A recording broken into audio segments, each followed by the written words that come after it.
So, the recap for episode 4, fire episode, Lamar revenge. He was feeling a little bad. He thought that he had got the best of Meech.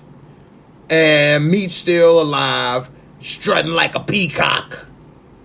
And, he ready to take him down. Lamar always got new classics to sing, as we saw.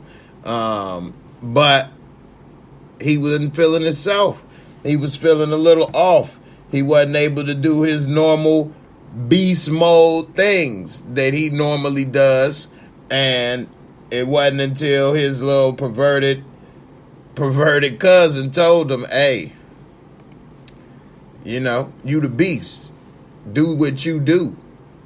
And that right there, he put that battery in his back and it was on. I never seen anybody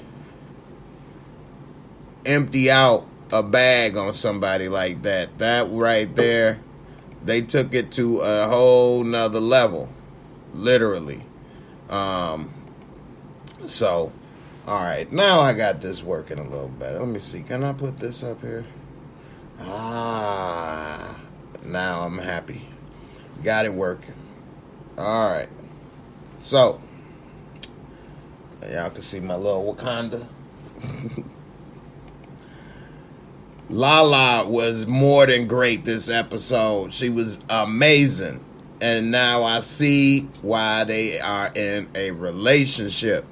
I mean, dude, you can see the difference between Meech's sex scene with Soraya and Da Vinci sex scene with Lala.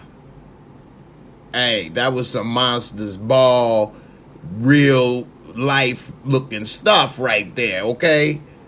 She had them cheeks. Now, Lala, she ain't been, afraid to bear out them tatas in previous episodes and previous shows. But she had them cheeks out. Hey, and it looked like she real slim, too. Lala looked like she lost weight. Looked like she might be a little too skinny nowadays, but she's slim. She showed it all, boy. So, I don't know. Hey, that right there. I don't know if you came up with this one, but hey, that's a good one. I wish I came up with this one. Lamar put the BM in F. That's genius. If you came up with that one, that's gold. That's gold. I wish I thought of that one. I ain't gonna lie to you. And whoever thought of that one, that's genius right there. He put the BM in the... He put the BM in F. Come on, man. That's gold. You on fire if you came up with that one, man. So, man, BMF episode. So, I said in my first reaction review that this is the type of episode that if you have never seen the show, it's the type of episode that'll make you be like, what is this? And watch the show. I actually had somebody that never watched the show, and we watched this episode today, and she was like, what is this? She liked it, but she said it's a lot like Power, which that is true. Same writers, creators, same type of feel and vibe, but it's a little grittier. But yeah, man, that episode was fire. We saw a lot happening.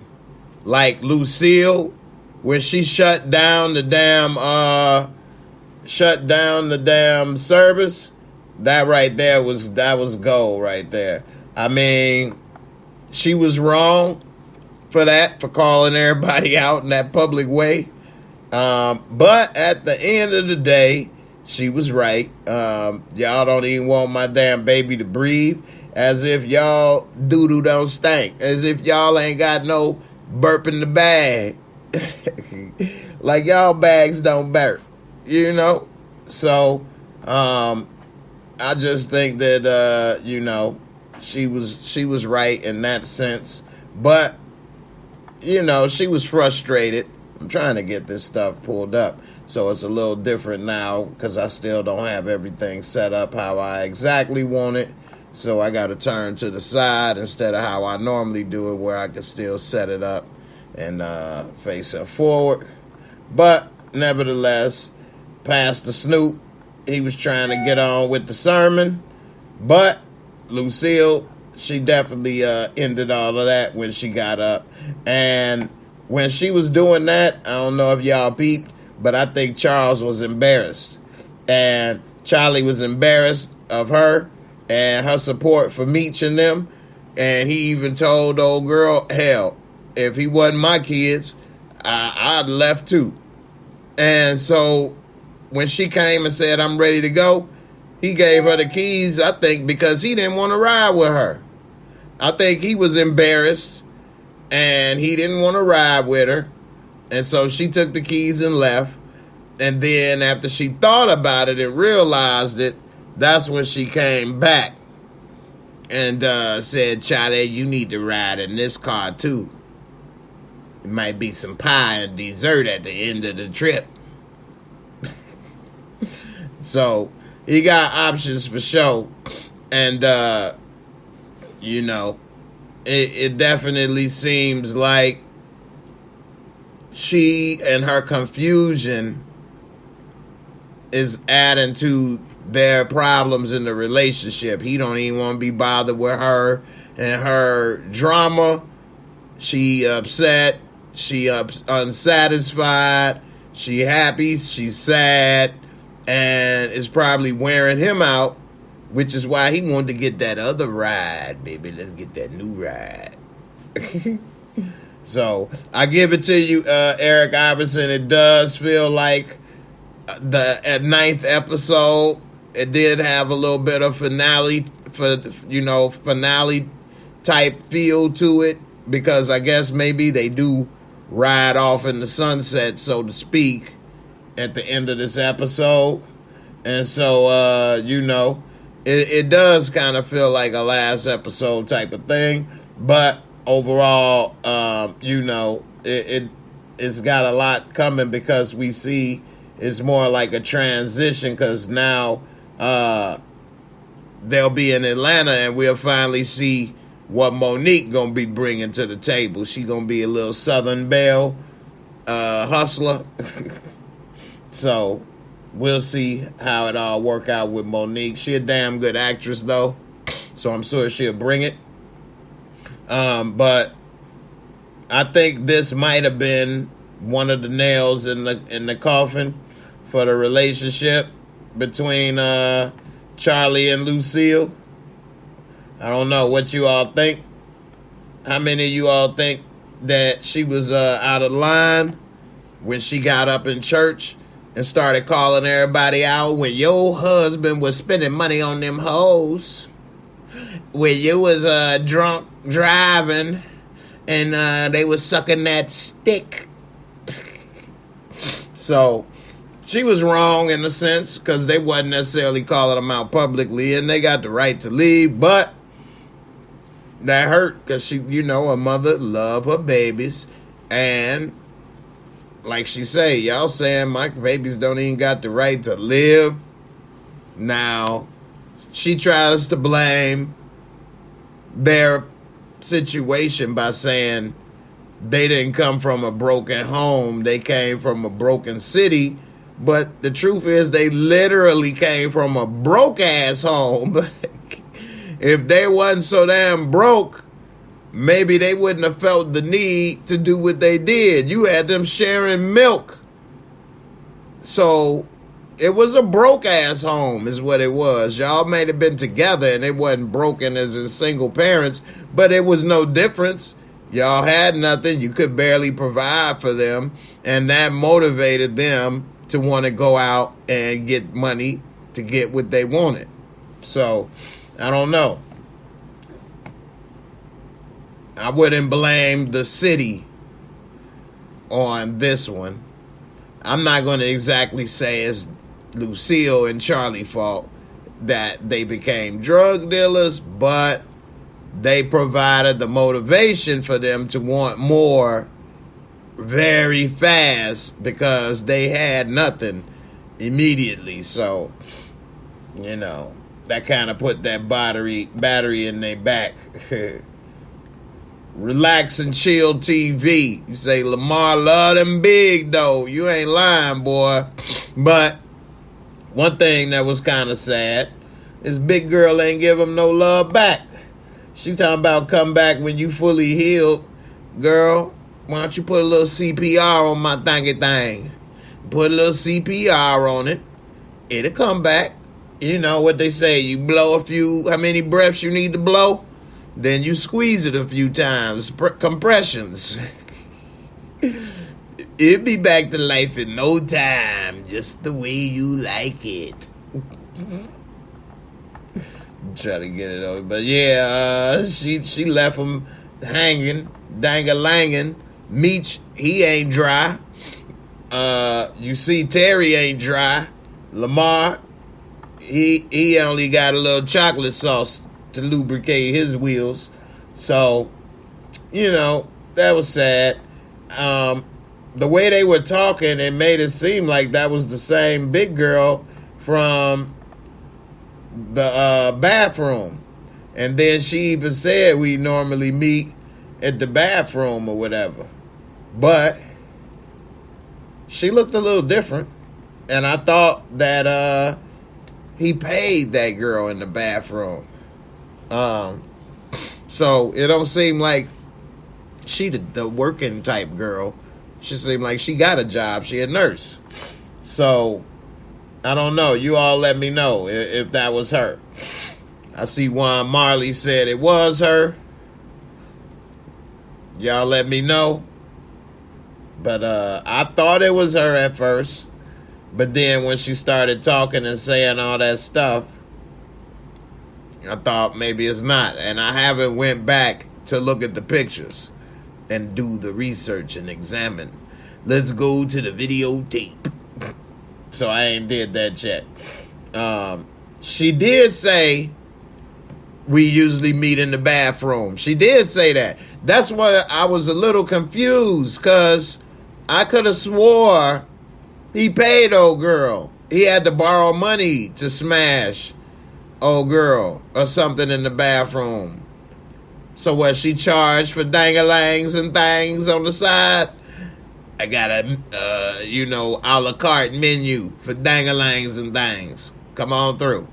I get perks from my job. And I ain't talking about the pills, baby. I'm with RDRD.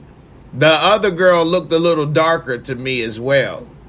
She looked a little lighter, and her chin looked a little Jay Leno-ish. And so she had a little Leno-esque chin. Not to diss her. Hey, she all right. She cool, but she look a little different than the last girl. So, Michael Young, you funny. So, I don't know. Juan Marley say she bite. Hey, everybody got what they call it, the gig economy. That's her gig economy right there. You know what I mean? So, possible. Anyway, you know what? Let me see if I can put these pictures up here with this other computer. Probably not. See, some of this stuff I'm learning on the fly. Let me see. Uh-oh. I might be able to. If I can, that'll be even better. Let me see. I'll just test it right quick and just put something up.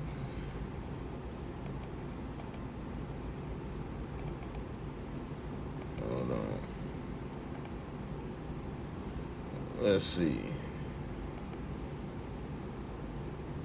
Once I get all my setup together how I want, I'll be able to have multiple cameras, all kind of stuff. Let me see. Photos. Do they come up? Nope.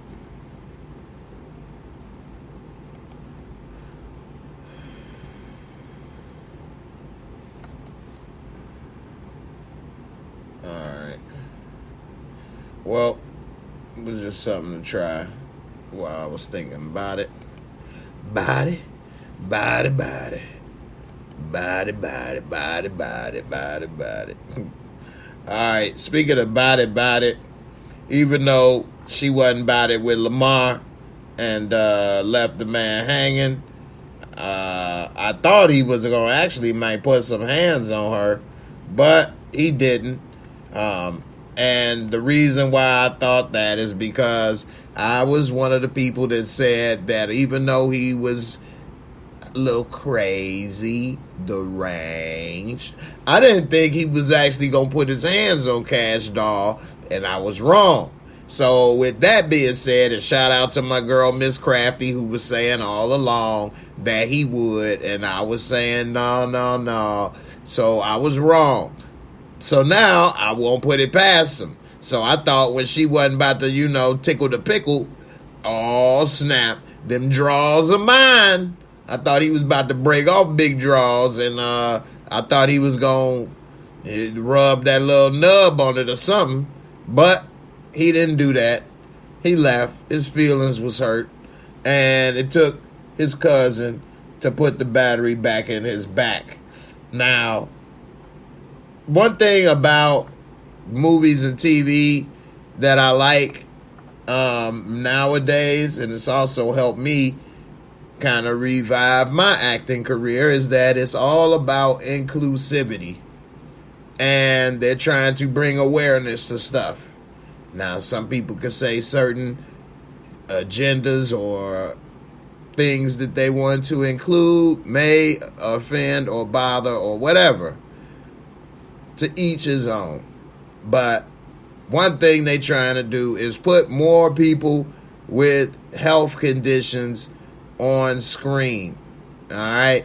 So I will say that although the actor doesn't have this real health condition, and although they did make it very funny when he dumped that dessert for Big Boy, I will say that, for people that are dealing with these type of conditions and things, it ain't always a joking matter. It could be sensitive for those people. And I just want to say to those people, shout out to you. Much support and love for everybody that got their issues that they dealing with. Me, myself, I've been a person that's always been able to laugh at myself or laugh at others.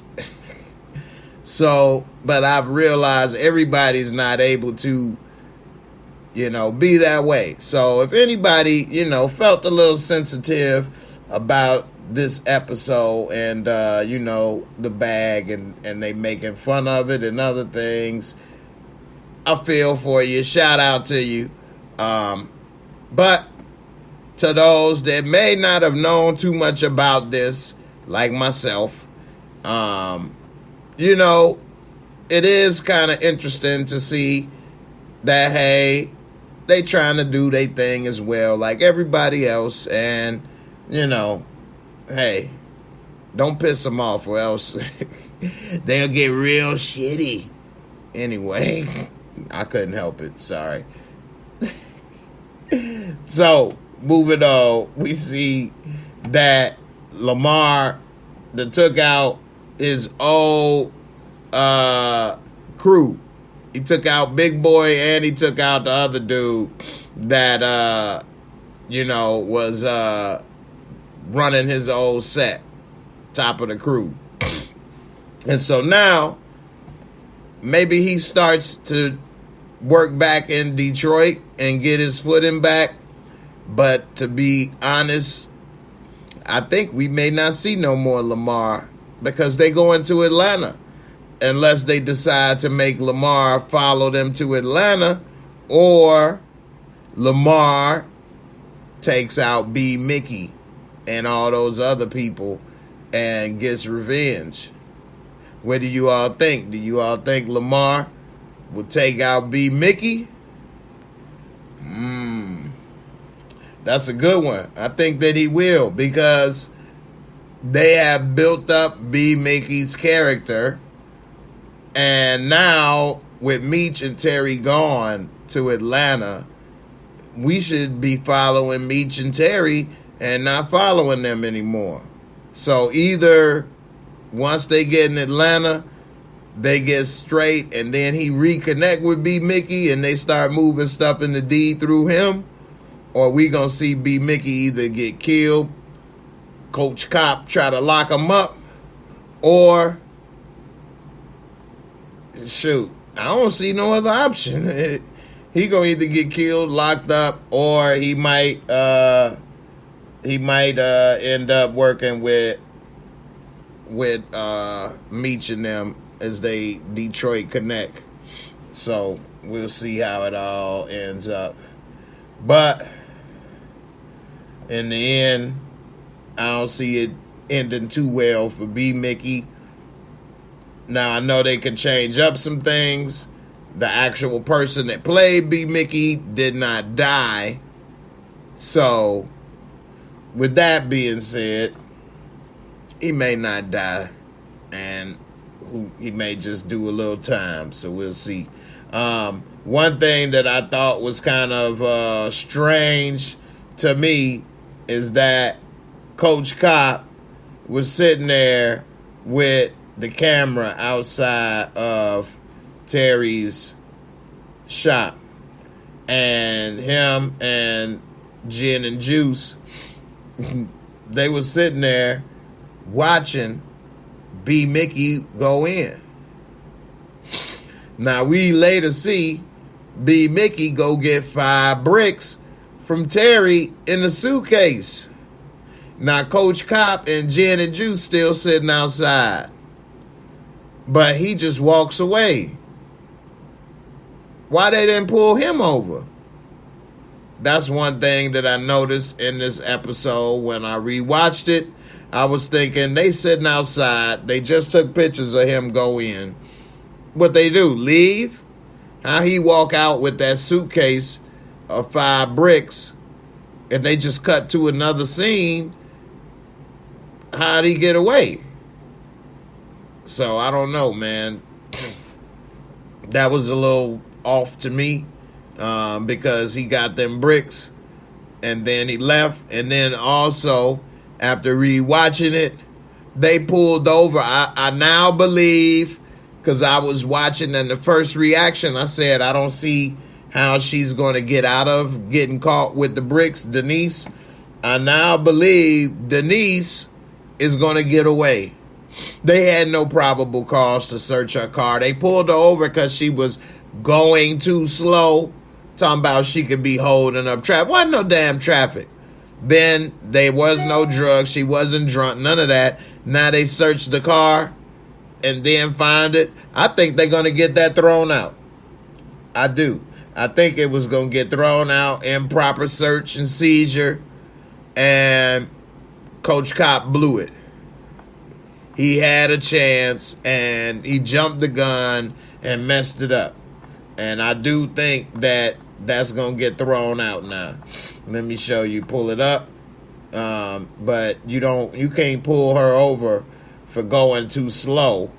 And she's not under the influence or anything. She got all her paperwork and stuff. But you going what? Search her car? Why you just didn't write her a ticket? So I think that this is all going to go away. And Terry and Meech got lucky as can be as far as her and the police and snitching. But they still owe Boone that money. And like he say, he wanted to charge interest and all of that. You know what I'm saying? Inflation. Don't give me a drink. That thing shook when he smacked it. Boy, I was like, oh, okay. People said it was plastic. That plastic jiggled. So, I don't know. How many of you all think Denise is going to go to jail or snitch? Put a 1D if you think Denise is going to go to jail or snitch. Put a 2D if you think they going to throw it out and she going to be all right. While I'm asking that question, you all let me know, how does the sound with the microphone, now that I have the little extension with the arm, does it sound clearer? Does it sound the same? No difference? Just let me know. Maybe I didn't need to get this. I'm gonna go send it back while I got the receipt. But you know, here he go, bottom lip hanging. He the reverse MJ. Instead of the tongue out, that bottom lip out. It's like a bloodhound. That bottom lip got a nose of its own. It started smelling the lead. Something wrong. So, I don't know, man. I think this definitely gonna get thrown out. She's scared as long as she don't start talking, which so far she hasn't said anything. They get her a lawyer. She all good. So, and then he all in the damn glove box talking about the factory. And from this picture, I still don't see what the hell he was looking at. So I don't know what he saw that didn't make sense. But he figured it out real quick and easy, like. So let's see what y'all say. We got couple people say that case was suspect from the get-go. What cop pulls over somebody for driving too slow? If I was a cop, that's what I would be doing. I cannot stand somebody driving so damn slow, especially in the left lane. I will pull your ass over, but I ain't a cop. But if I was, man, you better move your ass over to the right lane. You say Hotspot Network, they trying to make it sound like she gonna snitch because of how she sounded on the phone, but she gonna either stay solid or get lucky. Exactly. I think she gonna get lucky. She gonna stay solid and get lucky because by not saying nothing, they ain't got nothing. Ain't that what Power used to say? They ain't had nothing. They ain't see nothing. So it wasn't nothing. Except they got a little more than that. But that's why police got to do things by the book. By the book. So, you know. You say Steve Harris' lip does hang out and everything. He does. It's surprising that he's Wood Harris' brother. Man, it is. They're very different. But I will give it to Steve Harris. He's a good actor, and I make jokes and stuff. But if you watching, I'm just joking. Steve Harris ain't watching this. But anyway, yeah, man, I think that's going to get thrown out. And I think she going to be all good. And Terry and Meech, you know, I'm wondering how they gonna make this connect in Atlanta. You come down with a busted Benz, no money, no product, nothing. Meech got that gift of gab, boy, because anybody else would be like, man, you broke, you got nothing, what the hell would I work with you for? But, you know, we'll see. K. Leezy, what up? You say you sound good, Jay, as always, but I don't want the mic blocking your face. Put it like this. Ain't too much to see on my face. Scare people away. See, what do y'all think about when Terry got into it with Pops about Denise? And Pops was saying, you better not be getting the drug business involved with this car business. And he said, if it wasn't for my drug business, we wouldn't even have this business. And Pop shut his ass up. Y'all think he was right or wrong? I mean, Pop's damn near yoked his ass up. And I forget a lot of times, this dude is in high school. I know I lived a fast and advanced life, but I really didn't. And when I see these guys, oh man, I didn't live a fast life at all. The things that they are doing in their high school years, I thought we did a lot and was pretty advanced in our high school years. I know people that was even doing more things and more advanced during that time than me. But these dudes, they grown men level as 17, 18-year-olds. Like, damn. So, you know, mama, you hurt him, my baby. But Terry looking at that man eye to eye. Well, one eye is at least. And, you know, you can't keep treating him like a baby. He doing grown man things. You're going to get treated like a grown man. And so, yeah, he's got a point. It's his money. It's his stuff to begin with. But I like how they said Meech ain't never lied about who he is. You been pretending. And then they didn't put this in there, but because of him pretending and doing what he was doing, he put all of them at risk, because if they did get caught up with that, the burden of proof is on them for Pops to prove he had nothing to do with it and that they weren't a part of the business. And so, you know, that's the only thing I don't agree with. He was right, and I agree with him on that. But I don't agree that he put people at risk that, you know, wasn't in on it. They didn't know. So, you know, Damian Kinney, you say Atlanta was an open market in the 80s and 90s. That's why the brothers was successful. Little to no competition. Yeah, that's true. And, you know, they definitely was able to blow up like no other down south.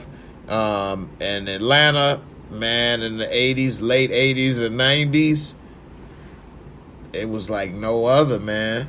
Atlanta was popping, and for those that didn't go during that time period, you missed something special. It was like a little black mecca, and all kind of businesses and parties, Freaknik, all that stuff. But Atlanta's changed a lot now. Now, they still have a lot going on, and then now they have music and entertainment industry growing. But the culture has changed a little bit. And that was a special time, a real special time period. The 90s, man.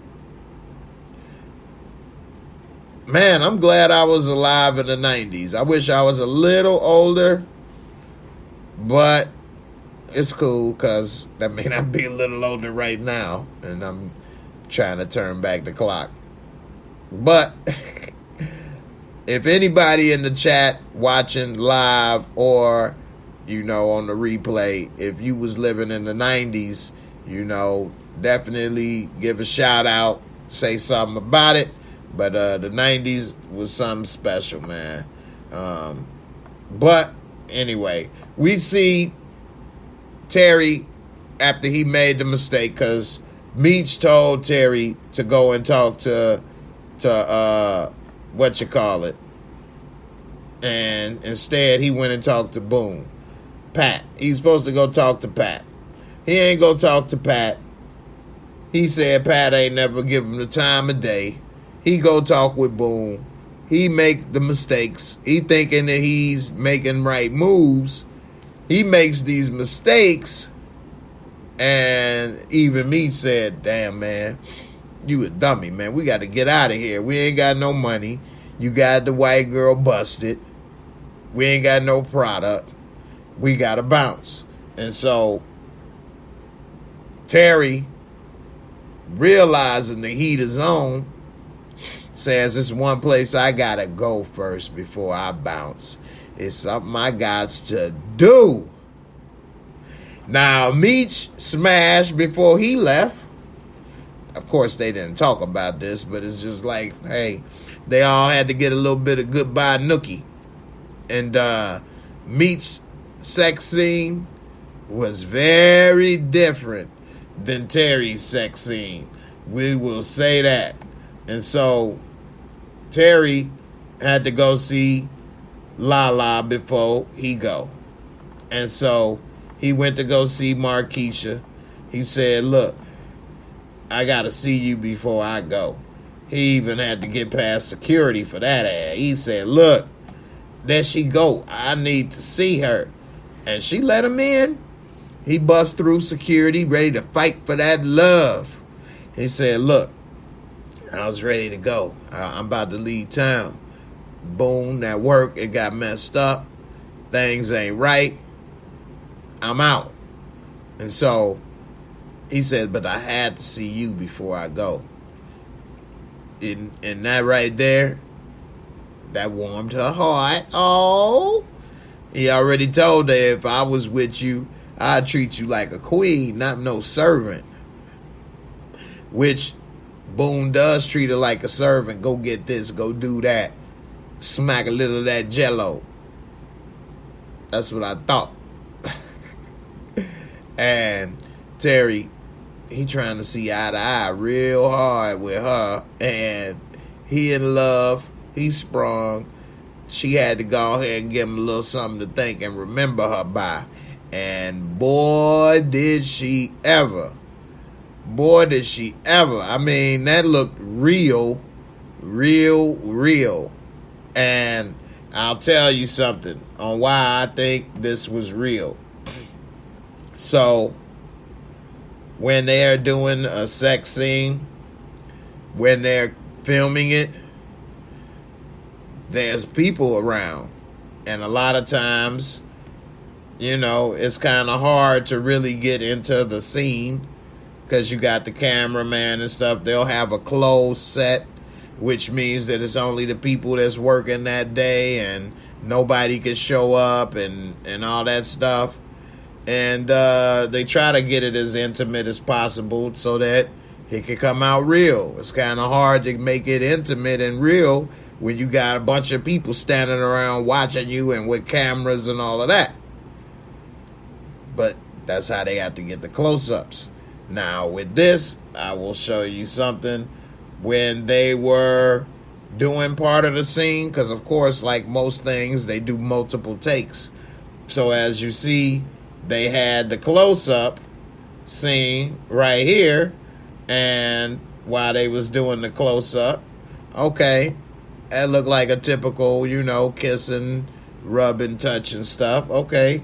But then when they had a scene that was far away, I think what happened is they just let them go at it and do the scene, and they stood far away and just had the camera like a peeping Tom type of thing, and that way they can lose themselves in the scene. And I think they did, and it was real. And I'll show you why, because when they had this scene right here, wait a minute. Okay, I had to make sure I didn't have no cheeks out. I was gonna get in trouble. But you see how far away? Now they could have zoomed in. So they zoomed in with the camera, but they still far away looking through like a shelf or something. And while they was far away and doing that, they really lost themselves in that scene, and it got real. They wasn't like how Meech scene with Soraya was. They didn't lose themselves in that. And he even tried to put his thumb or whatever. She was like, boy, don't do that. This ain't that. But this, I don't know, man. That looked very, very real. And from my experience in this type of industry and things, I think they did that shot on like another take, second or third take, That mean they already done rubbed and did and stuff already a couple times, so they already hot and bothered. Third or fourth take, we gonna go back all the way back away, and y'all just go and do y'all thing, and we'll be out the way. And after they start going and doing whatever, they was like, man, because I'm going to tell you, he had his hands on 2 honey-baked hams, baby. They was glistening. As she said, right there. I think that was some real stuff right there. And they probably they forgot they was going to be mic'd up and they going to get picked up or something. Because that right there looked very real. Very, very real. You say that looked like an OnlyFans video in that shot. Hey, boy. Woo-wee. You ain't lying, man. So, that right there is going to be, something else. Something else.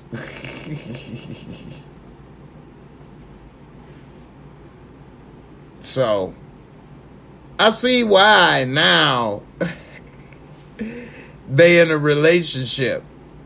Because, I don't know, that if they weren't in a relationship yet, that scene is the moment it happened. That scene is the moment they really got close in a biblical way. They got to know each other, okay? And I was like, okay, she on her monsters ball type stuff. Okay, go and get that Emmy, girl. Go get that Emmy. Bounce on that thing-a-lang. You say Lala got 2 of Brazil's best. Hey, I ain't gonna complain. I am not gonna complain, man. I ain't got nothing but love for you, baby. What'd he say? Why you treat me so bad? I don't know why, baby. So, we saw also that Meech and Terry on their way out of here. They trying to chill.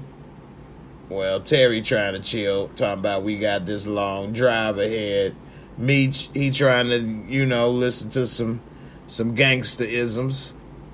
And literally Lamar come out of nowhere and run their ass out of town. Now, they was already on their way out for basically messing up that money and that work and old girl getting caught. If that didn't happen, they wouldn't have left town. I really believe that. But because of that, they're like, man, them some big problems right there. We need to go. We ain't got no money, no work. White girl gonna snitch. Howard, lip hanging on the case. We gotta go. He's steadily licking envelopes daily like a burrito. He licking indictments, sealing indictments. So they bounce. And before they get out of town, here come Lamar crazy ass ready to dump doo-doo all on the damn situation. Trying to piss on the parade. And he got a Jeep somehow. Probably stole it. And he come ramming the damn Benz. Tow it up, basically. So now they going down with a busted Benz. No money. Busted Benz. No work. No ends. That's bars right there. Rolling in the busted Benz. No work. No ends. No. So, man, I'm surprised. Well, I guess neither one of them had a gun. Because they didn't try to shoot at Lamar or anything like that. They actually had to do some type of driving because he kept trying to get on the side of him. And Terry had to do the maneuver to not let him get in front of him because then he could have ran him off the road. keep in mind, at this time period, that's the only SUV on the market was the Jeep Wrangler. I don't even think people was riding the regular Cherokee yet. So if it was, them was the only two out. So that Benz was in trouble going up against that Jeep. And so Terry did a good job of swerving to keep Lamar from getting in front of him. And while they was doing that, they was lucky enough to dip through some traffic and lose him. But that was a close one. Now, in reality, they should have been able to leave him because that Benz is faster than that Jeep. But caught him off guard. And one thing about Terry, he don't never see nobody following him, man. He ain't gonna never see it coming.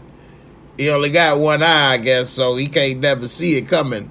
He ain't see Coach Cop following his ass. He ain't see this dude following him. So, you know, definitely slipping on that regard. But they was able to avoid part 2 of the Beast, and they was able to not get doo-doo dropped off on them. I mean, I'm going to tell you, out of all the gangster shows that we've watched, from all the Powers and Oz's and all of that stuff, The Wires, that might have been the worst kill I ever saw, what he did to Big Boy. I never thought of that, man. I mean, I've thought of some stuff, and I've seen some stuff. I know I ain't thought and seen of everything, but wow, I never conceived of that one, man. Dude dumped that off on him, and I feel bad for Big Boy as an actor. Hey, man, you that doo-doo breath, man. Hey, you did a good job. You that doo-doo eater. I liked you when you got that doo-doo in your face, man. You did a good job, man. Good job, man. Damn, man. You known as the doo-doo man. Damn. Hey, man, y'all watch BMF, man. I be acting. You acting? Yeah, man. I was the dude that had that doo-doo in his mouth. Check it out. Episode 4. It was a good one. Oh, man. Come on, man. Come on, man. Hey, man, what up, man? I ain't seen you in a long time, Big Draw. What up, man? Hey, what you been up to? I've been acting. All straight up. What show what you be on? I was on BMF. What? Yeah, I heard it about BMF. Yeah, man. What was you on BMF, man? I was the dude that ate that doo-doo. That's me.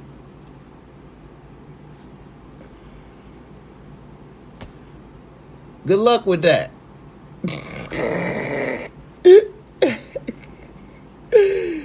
Oh, man. Come on, Bigums. I feel bad for him, man. Because when he signed on for that role, he didn't know it would end that way. But he got paid. Shout out to DeMarcus Vaughn. Say Lamar emptying that colostomy bag on NATO after beating him down was insane. You can't stop the poop when it starts to...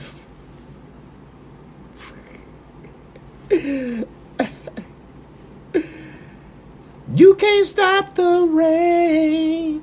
You can't stop the chocolate sauce. You can't stop it when it's coming down. So, I don't know, man. At the end of the day, he got paid. Some people are actors for the love, and that's great. It's a beautiful thing. And some people want that money. And ain't nothing wrong with that either. It's a job. So, I don't know which one he want. Maybe it's both. Some people are both. But at least he got paid. And he will be remembered. He definitely will be remembered. So, Lamar Lucy's.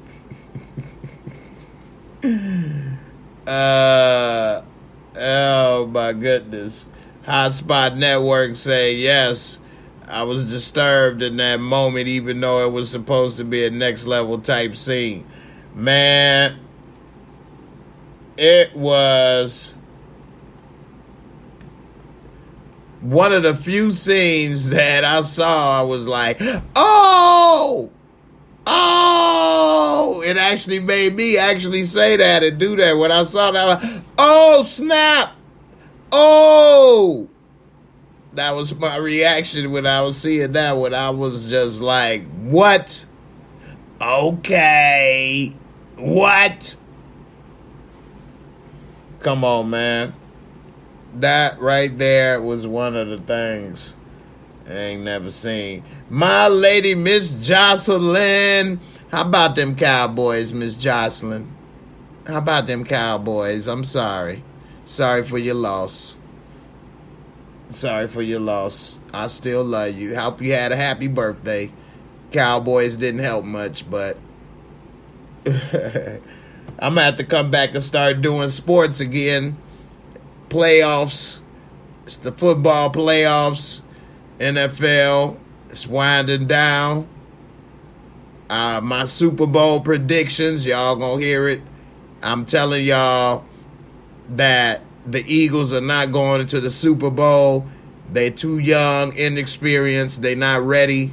It's going to be Cincinnati and the 49ers. That's my Super Bowl pick. Anyway, get ready to wrap this up. Anything y'all wanted to talk about this episode or shout outs or anything before we go? Before I get up out of here. Stephanie said, fly, Eagles, fly. Look, the Eagles are baby birds. They just came out the nest. This their first year out the nest. They had an easy schedule. They did good. Next year, just like Cincinnati, last year, Cincinnati was fresh out the nest. They did good, but they didn't get all the way. This year, they ready. We'll see about the Eagles next year. But they ain't ready yet. 49ers are ready. 49ers are ready. Says another year the kicker and coach got to go. I picked the Bengals. Yeah, the kicker and coach of the Cowboys, they suck. I don't know why they got that coach in the first place when he ran out of Green Bay for being basic and predictable. That's exactly what Jerry Jones wanted, because that way he could push him around. See, as long as Jerry Jones is there, he won't let people do what they do. He gonna always have to be included in stuff, and he don't know what the hell he doing as much as he think he do. So, anyway. Terry girl just got back in town, and now he leaving, and he wasn't trying to smash her before he left. He wasn't trying to get a little something to remember her by. He wanted to get some of that Marquesha. Book up. Glazed honey baked ham sitting on my dang on drumstick. That's what I wanted. I wanted 2 glazed honey baked hams sitting on my drumstick. So, I said Bengals went. I said they did good. They just didn't win it. That's all. Going to the Super Bowl and winning it all, it's 2 different things. A lot of times they go and never go back the next year, like the Rams. But it's all good. Thank you, Kelly, for spreading love the Brooklyn way. Appreciate it. Coming through. Definitely appreciate coming through with the super chat. Let's see. You say Philly will win or the 49ers might be strong. My daughter, Uncle John Taylor, played with them back in the day. Okay, John Taylor, the running back. John Taylor, the running back, was a beast. So, yeah. You know, it's all good. I mean, you know, teams, they try to make it and things. I think because the way that the NFL is, every team doesn't play each other. They only up to, what, 17 games? It's, what, 32 teams? So they pick a schedule. If you had a bad record this year, they give you a schedule full of teams with bad records. And then all those bad record teams play each other, and somebody going to end up having a good record the next year. And that's what happened with the Bengals last year. They had the easier schedule. That's what's happening with the Eagles this year. It happens all the time, and it creates parity in football, and that's great. But you want to see them win when they have a good record, because when you have a good record, then they put you in games with other teams with good records. And then that second year when you win with the good record schedule, like Cincinnati is doing, now they for real. You know, they learned, they grew from that first season where they had the bad record, but they won. Now they win against the good record teams. It's on. So I think the Eagles is having a lot of success because they had the bad record schedule this year. If they win next year with the good record, then I'm on it. So we up out of here, y'all. Talking and grubbing, you say, yep, if you're a division winner, you play all of the division winners from that season. Yeah, see, it gets harder. So when you win that next year, then you good. That's why you got to give the Patriots a little credit when they kept winning all those years. Now, they was in a weak division. But they didn't keep getting bad record schedules. So, Miss Jocelyn, you say, I was glad that Meech finally got on board with his boys. He gave them 10 $1 bills to leave, saying, this all I got. Yeah. I mean, Meech, he kept it real. And his one partner, that when Meech got shot, he said, man, you got in way of them bullets. You pushed me out the way. He was like, man, it wasn't your beef. It's like, man, hey, that's real right there. In that moment, he was ready to take those bullets for his friend because he knew his friend ain't had nothing to do with that. That's a real dude right there. That right there, if that's how it happened, I give 100% respect to Meech on that, man. That's some real gangster stuff right there. He pushed dude out the way and got in the way of the bullets to make sure his partner didn't get hit because he knew he ain't had nothing to do with that. That's some real G stuff. If I was with a friend and that's what he did for me, I'd have his back for life too. For real. That's a real friend. That's some real stuff right there. A lot of people don't even think like that, let alone in the moment. And so, you know, and so you're saying that is exactly how it happened. And so if that's exactly how it happened, damn. Meet's a real one, man. I give it to him. And all the things that I've seen about Meech, documentaries, videos, all that stuff, interviews, people really love Meech, man. He had a personality that really brought people together, and so, and then when you do stuff like that, that makes that bond even stronger because you know it ain't just words. It's real with him. And so, you know, that right there, that was real. That was fire. And I don't blame dude. Now, one thing I'll say that I give Charlie a little credit is that he said, when they was leaving, I ain't got much, but I'm going to give you everything I got. And he put that money in their pocket and told them, you know, y'all stay together and have each other back no matter what.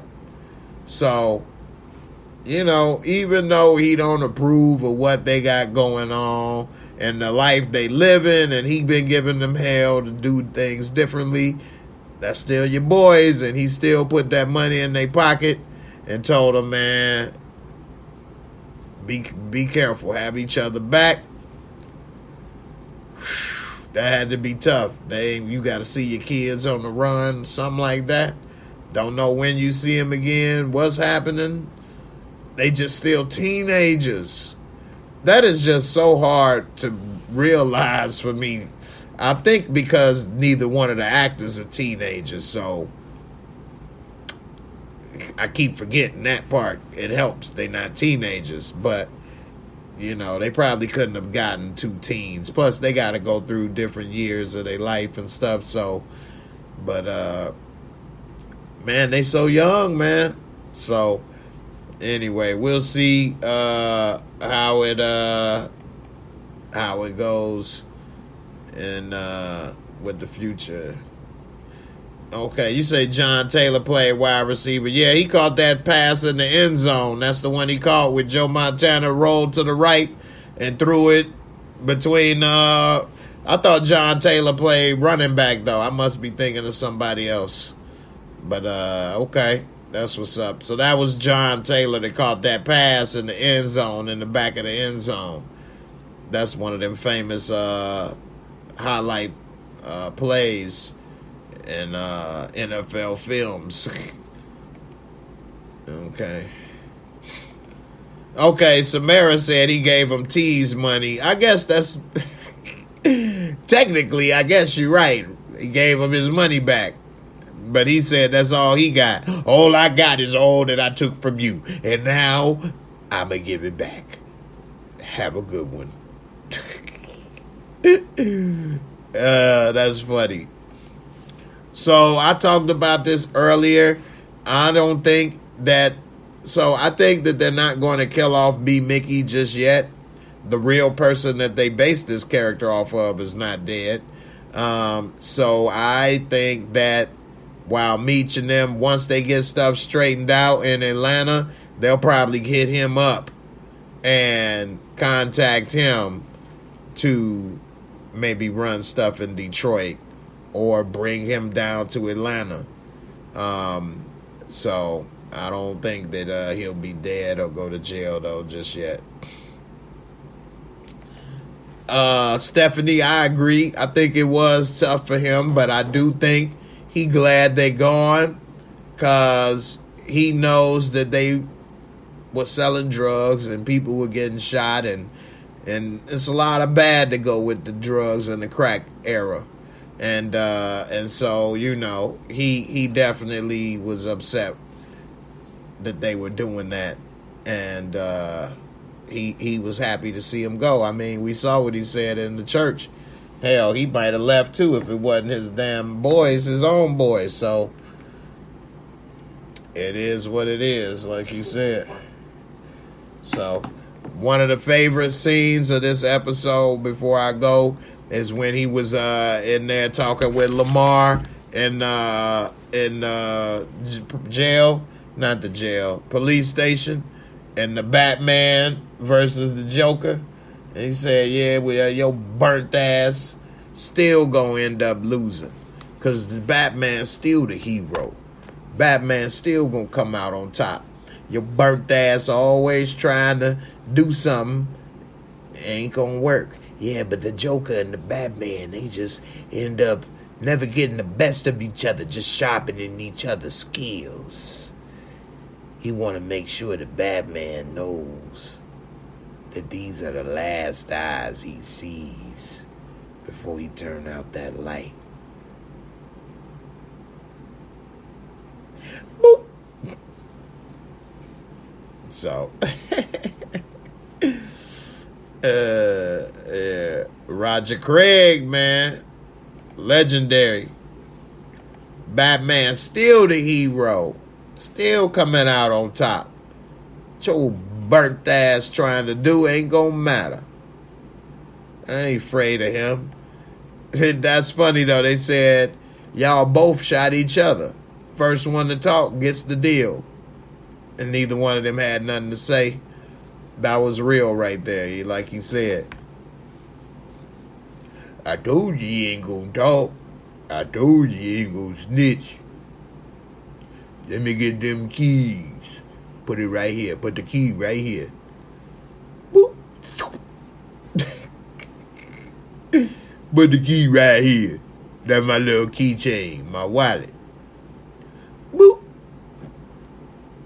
So, we'll see what's up. I'm wondering what's up with Jen and Juice, considering they just brought her in, and she's been a strong character. I'm wondering what's her role going to be. We saw that the Lip was on the case for 20 years. The Lip been on the case for 20 years, but we didn't see her. She look a little older than him, but it could just be the gray hair. The Lip don't got no hair, so kind of hard to tell unless he gets some gray in his beard. So we'll see. This is a really good question. Which show do I like best? BMF, Godfather of Harlem, Snowfall, or Ghost? Well, Power Book 2, Ghost, would be last. I would say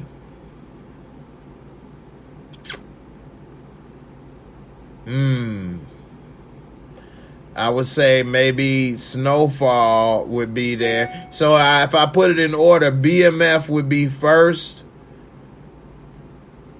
It's close between BMF and Godfather of Harlem, but what Lamar just did, that definitely put that over the top as a show. And this is a good comparison because they both in the second season and around the same point. So, oh no, it's the third season of Godfather of Harlem. But with that being said, I'm going to give it to BMF, Godfather of Harlem, then Snowfall, then Ghost. So, I said Lamar popped up in the bathroom mirror like Michael Myers on old boy. Boop! What the fuck? Bow! Bust his head and... Dude, Lamar was fighting with the bag flopping. Why this man fighting with the bag flopping, half full flopping? I noticed that on the replay. I'm like, man, dude should have bust his bag, made it fart on him or something. Squeezed it back in him or something. Got a return. I'm just saying that because Lamar is crazy and fighting and doing all of that with this stuff. And he need to at least wait 3 months and heal. Anyway, Lamar is something else. Godfather of Harlem is a very good show. Very good show. I'm just joking. You can't... I'm just joking. And again, I make jokes about stuff, but I don't try to make or put nobody down or make fun of. So it's a difference. But not to say that's what you was thinking or anybody accused me of. I'm just saying.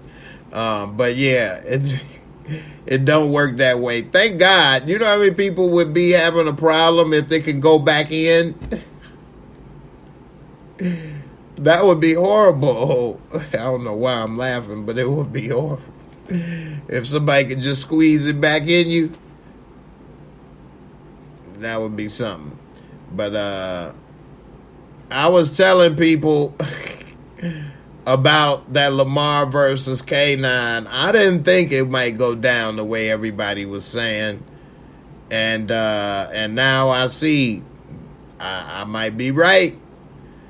Now, I thought they may end up with something happening, but it wouldn't be the direct confrontation that a lot of people thought. But now, I don't think they may have anything to say with each other at all, really. At least it won't be because of Meech and, Terry and everything. So, All right, y'all. I'm about to wrap it up. I hope y'all had a good one. I appreciate all of y'all's support. Don't forget to hit that like, subscribe, all that good stuff. One of the things I'm about to start doing after my shows, and I'm going to start doing it this weekend, is after the show, I'm going to keep the conversation going and call it a little Mo time. We're going to have some Mo time. Join me for Mo time and Discord and the membership. We can keep these conversations going and many more. So with that being said, I'll see y'all on the next one. Y'all have a good one. Shout out to Samara. What's up, sis? How you feeling? I hope everything's all good with you. Everybody, y'all have a good weekend. I'm up out of here. Deuces. And I'm out.